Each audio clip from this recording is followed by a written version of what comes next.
Our patient load is 11, 7, and 2, and a duty passenger. That means 11 litter patients, 7 walking wounded, and 2 attendants. Some can take care of themselves, some need lots of help. All have been waiting for us for a long time and need pain medicine and antibiotics. The patients include gunshot wound to the stomach, partial amputations from a landmine, open fractures secondary to gunshot wound, head injury struck by a tank, blast injuries, shrapnel injuries, and dislocations. The patients are mainly from the Marines and the 101st Airborne Screaming Eagles.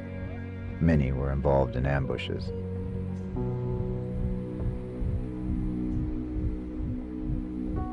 One trooper confides in me that he witnessed some Iraqi children get run over by a convoy. He was in the convoy and they had strict orders not to stop.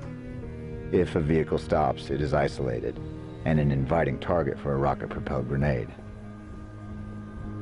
He tells me that some women and children have been forced out into the road to break up the convoys so that the Iraqi irregulars can get a clear shot. But the convoys do not stop. He tells me that dealing with that image is worse than the pain of his injury.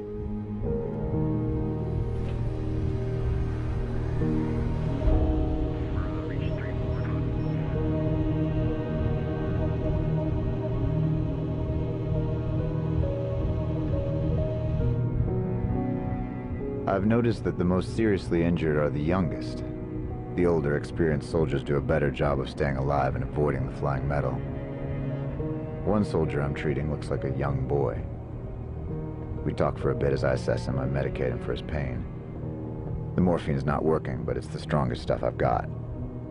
At some point during these adjustments, I accidentally dislodge a Hemovac suction unit from one of his infected wounds. Foul-smelling, reddish, yellow fluid drains from the tube and drips off the litter. I start looking at his bandages to find the other end of the tubing. I open one bandage and find sand fleas where his toes used to be. I try my best to keep a straight face, but the sight nauseates me.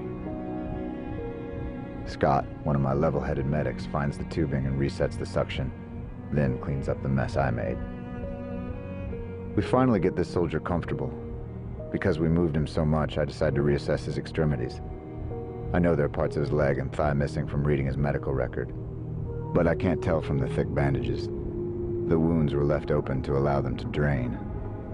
The dressings are wet and covered in a light layer of sand. I ask the soldier to wiggle the toes he has. On one side, his toes move fine. On the other side, there is no movement. What is left on that side is cold and hard to the touch. He looks at me, and our eyes are locked.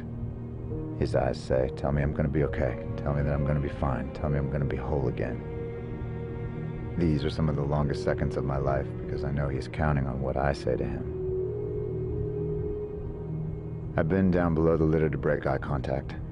I act like I'm adjusting some of the medical equipment attached to him. My mind is racing. I've always been honest with my patients. Do I lie or tell him the truth? The seconds move so slowly as I fight my internal battle on what is right. I stand straight up, and there are his eyes. I'm at the end of the litter, and with the noise of the plane, there's no way he could hear me speak. We are now communicating solely with our eyes and facial expressions. I'm sure less than 2 seconds pass before I give him a big smile and a thumbs up. Those 2 seconds felt like an hour. He broke into a big smile of relief, and I felt broken for lying to him. He motioned to me, and I walked to the head of the litter. I leaned in so he could yell into my ear over the jet noise. "Why do my feet feel so cold?" he asked.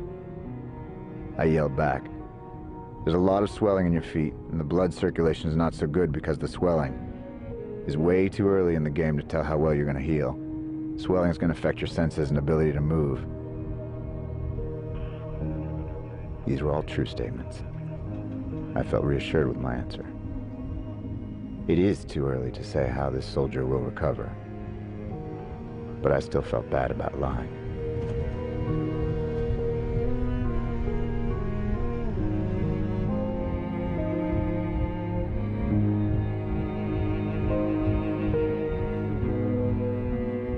What does the future hold for these men who go home to their families mentally and physically different? And what of the critically injured, who have a long future of VA hospital followed by VA disability? How do they cope? How do they adjust? I feel obligated to stay out here and take care of the wounded. I want to do all I can to help them.